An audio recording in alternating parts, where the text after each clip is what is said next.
Hello and welcome to The Right Mama with Jennifer Aline, a creative space where we talk about the writing process, the publishing industry, and motherhood chaos. We're here because either you're a writer, a reader, a creative mind, a mom who just needs to not focus on motherhood for a few minutes and listen to someone's chaos, or maybe you just know me and you're trying to follow up on my life a little bit. For whatever reason you're here, you probably know by now that 1, I'm a writer, and 2, I've written a few things over the last 31 years of my life. Just gave you a secret to my age. You may know already I've written since I was very, very little. And as I got older, my passion for writing just grew stronger. And today's video, we are going to talk about what I've written, what I learned from what I wrote, and where those stories are now. We are going to go into the genre of the story, what inspired the story, what I learned when it came to if I decided to try to publish, try not to publish, things like that, what I did wrong, what I did right. Let's figure out and learn what the heck I've done. We're just going to really focus on the completed manuscripts that I've written in my lifetime. We could really start all the way back into 3rd grade if we really wanted to. And right now I'll just kind of give us a little view into what I liked writing when I was younger, but then we're going to jump right into the manuscripts I've finished and talked about those. Like I've said, I've been writing since I was in 3rd grade. I always like to paint the scene that I shared a few times on my videos, that in 3rd grade I used to always ask my teacher to staple paper together for playtime so I could write. And that's not a lie. I don't repeat that story because it's false. I used to do that all the time. And I used to like to write fantasy growing up until high school. I would write stories about, animals that could talk, or crazy little creatures that lived in the woods and had magical powers and were fighting evil and things like that. Up into middle school, I was writing 50 to 80 page stories about these creatures and magic and things like that.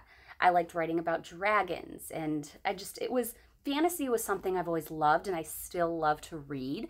That's probably one of my favorite genres to read outside of women's fiction is fantasy. YA fantasy is definitely something I enjoy. So growing up, fantasy was definitely my favorite. And I finished a lot of those little short stories. I would type them out, print them out, put them in binders. I have a whole bunch that I need to find that are out there that are actually finished. With those 5th, 6th, and 7th grade, or even 4th grade, I was writing a lot of those things early on. So that was just a quick little view into kind of growing up, the kind of things I wrote. Yes, I did finish stories, but we're really going to talk about the novels that I finished.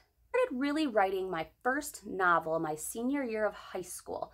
This was a young adult novel inspired, honestly, a lot from my own experience. I was dealing with my parents' divorce. My mental health was not in a good place. I was really struggling, and writing has always been a positive outlet for me. So I really started focusing on this novel, and this novel, I believe, was entitled Addiction. It was from the viewpoint of about 5 or 6 different people. I've always loved to write viewpoint stories, but I think 5 or 6 sometimes is a bit much. But at this time, I just wanted to write my story. I didn't care. I wasn't thinking about publication. Of course, that's something I always wanted to do, but in high school, this was just a positive outlet like it always had been. So I was writing this story about these 5 or 6 characters that all were going through some different kind of either addiction or struggle, mental health, in the mental health realm. And it really helped me get through that last year of high school. I was not a great student. I did not like school whatsoever. So writing that story was great. The only downfalls were that there were floppy disks. Those were the way to save words. And usually by the time I hit 80 pages, the floppy disk would just die and I would lose all of what I had written. That happened so many times growing up, and it made me so mad.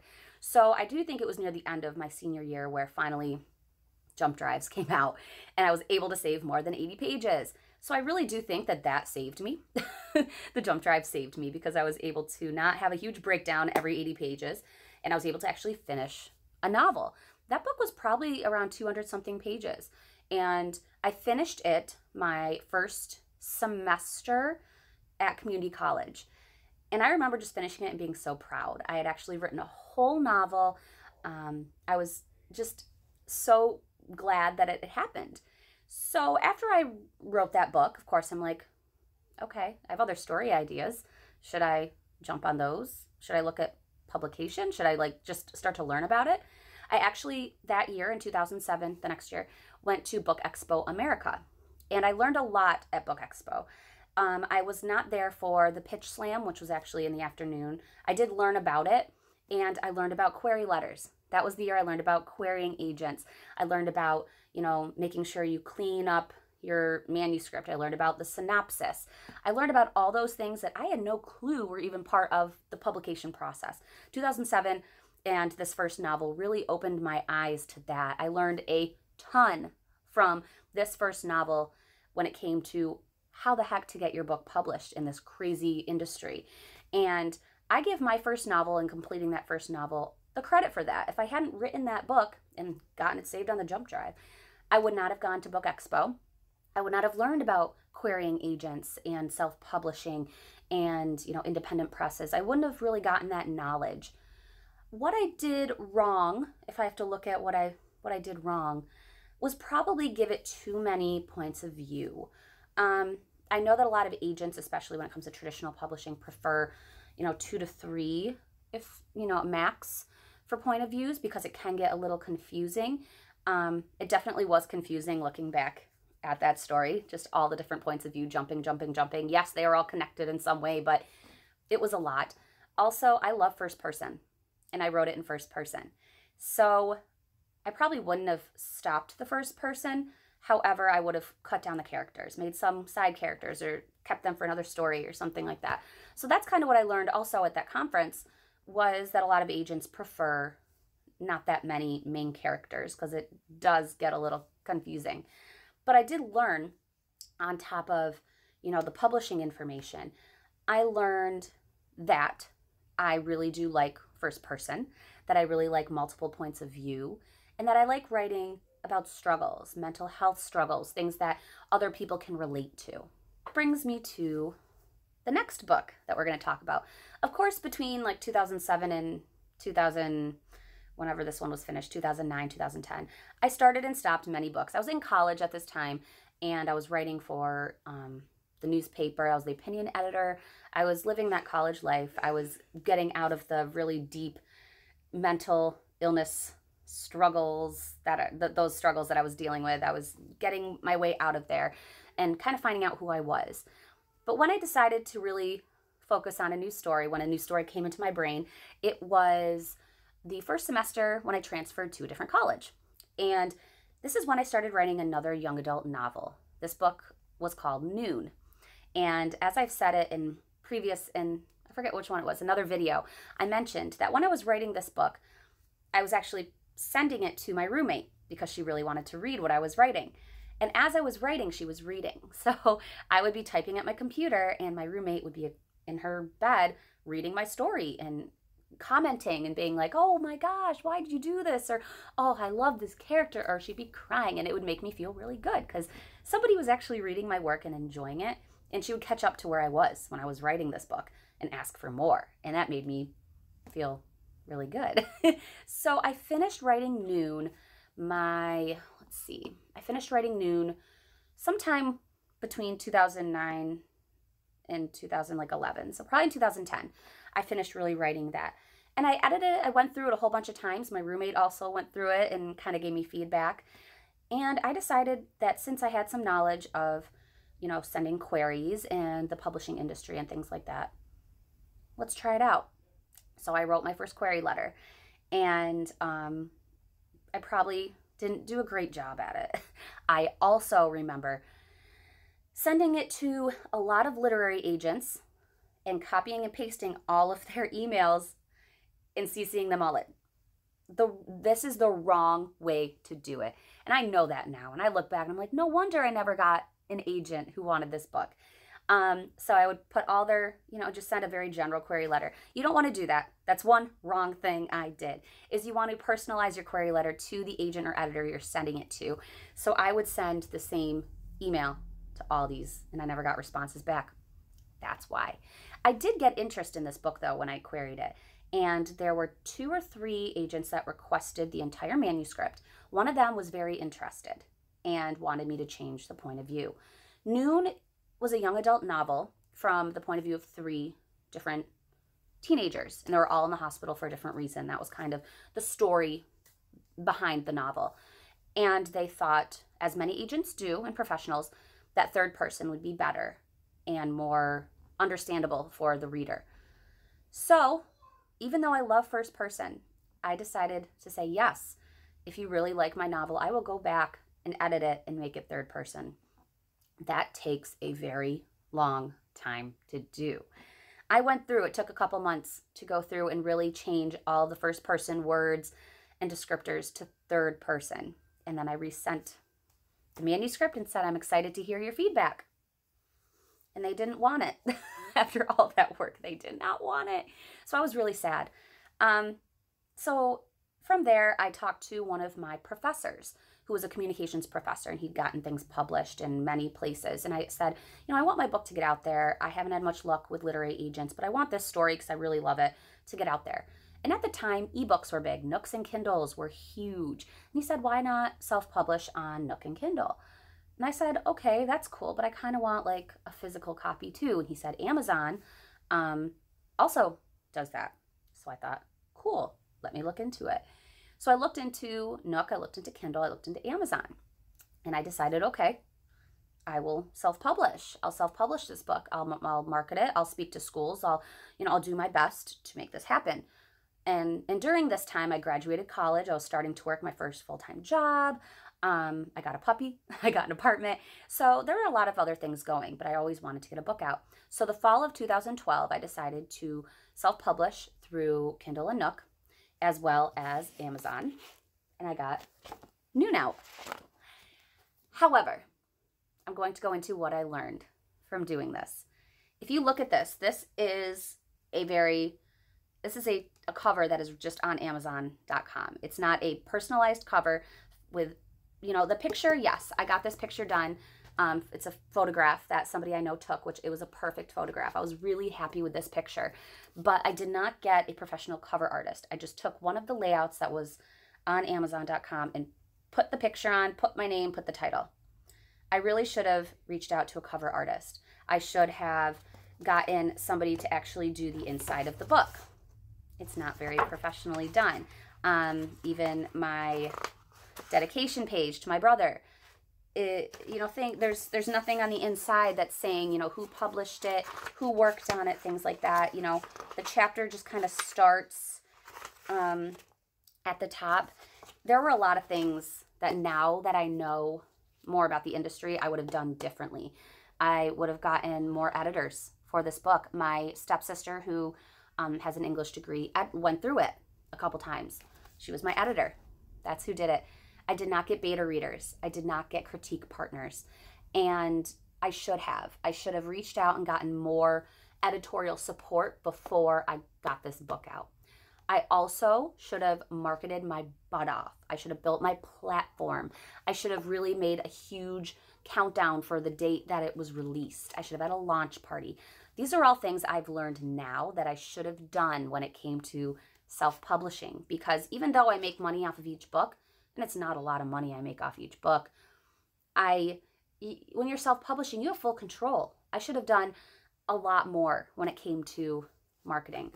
But what I did do well with Noon was I went and I did speak to schools, because the topics are focusing on health and mental health and disease and pregnancy, teen pregnancy. So there were topics in this book that I was able to talk to health classes about.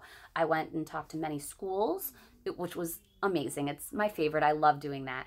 I got the book into school libraries, into some classrooms as, a main reading tool. So I did do the marketing on that end really well, and I'm really proud of that.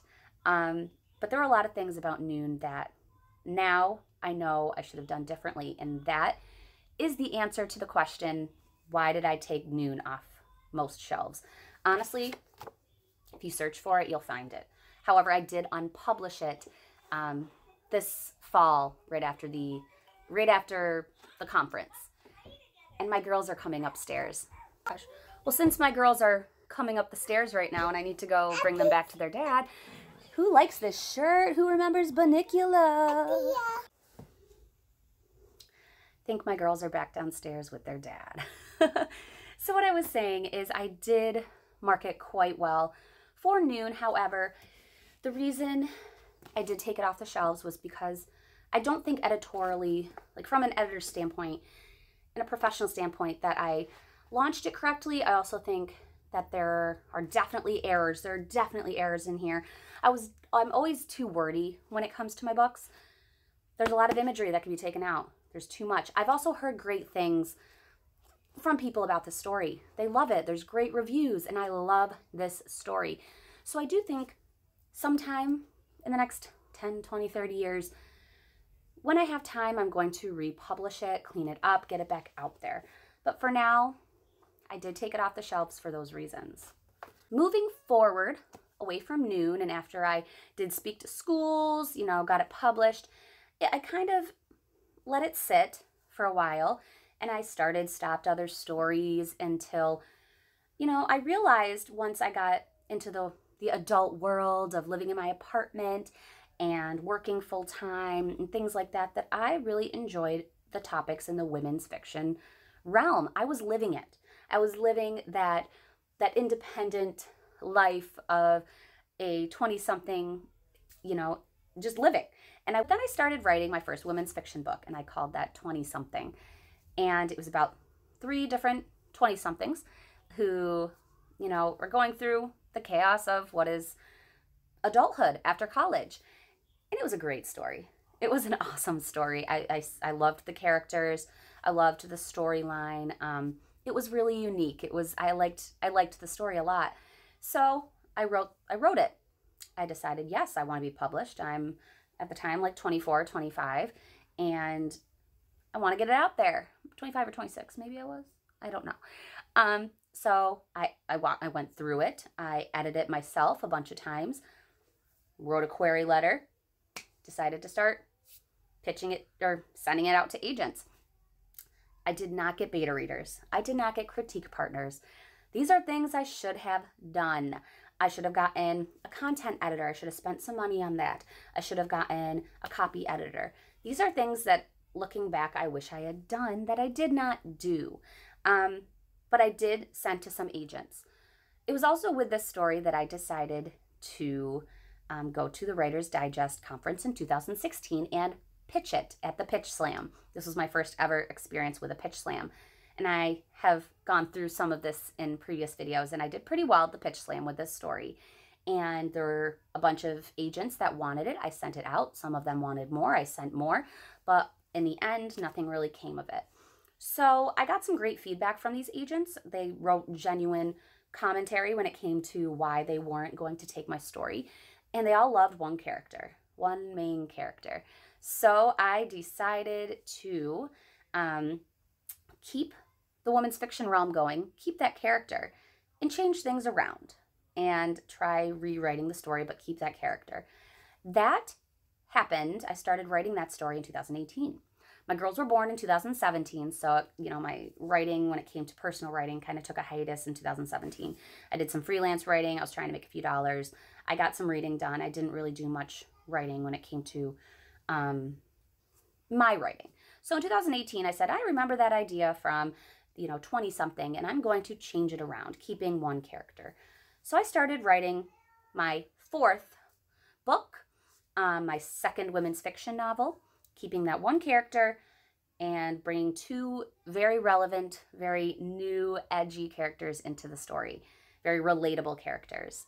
And I wrote and finished my 4th novel in 2019. I decided early in 2019 that I wanted to go to Writer's Digest conference and Pitch Slam and try to pitch it. So I kind of I gave myself that deadline, and I finished that book right before the conference. I went through and edited a few times. I had somebody else look at it, but I didn't get legit beta readers and legit critique partners, things that I still really should have done, things that you really should do, but I did have someone else look at it. And I went to the pitch slam, did really well. It was a lot of fun. What I learned from writing that story was I don't like writing and rushing. I did rush the story. There are things I would change, and I'm just starting to do my edits, so I'm going to be changing a few things. So rushing is not something I like to do, even though in the end, for PitMad on Twitter, an editor from a small house did pick up the story. And I'm not going to say what the name is, even though I've mentioned it on my Instagram when I was writing it. And right now the working title is the title that I started off using, but I'm not going to use it right now. But I don't like rushing, and I did rush through this book. I also wish I did get more support editorially. I wish I had reached out to beta readers and critique partners, but I am glad I did get a little bit more support for this story, and it's a great story with these characters. They're amazing, and I'm really excited to share it this year, at the end of this year. I can't wait. So that kind of brings me to where I am right now, what I've learned from these stories. And I've learned from these two women's fiction books that I really love writing women's fiction. I love young adult, and I will continue to write young adult. However, right now, to build my followers and build my audience when it comes to reading, women's fiction is where I'm going to stay for a little while. And I love it. I like to write things that are actually funny, relatable. You may be able to hear my girls. But, you know, I do like writing women's fiction, and that's kind of where I'm going to stick for a little bit. So that brings us to where we are now. Right now, my fourth finished novel is finally going through the editing process with the small press I'm represented by. I just, like an hour ago, got my first round of content edits. I'm going to start looking at them tonight. I hate editing, so it's going to be a fun process. I'm sure I'll do a video on that. So much for listening. I'm really glad that you got to go on this little adventure with me through the books that I finished, what I learned from those stories, what I should have done differently, and things like that. So if you like this kind of content, ring the bell, subscribe, give me a thumbs up, comment if you want another video like this. But thank you, and stay creative. And it was a story time at Barnes & Noble kind of day. Stay creative and drink that coffee, folks.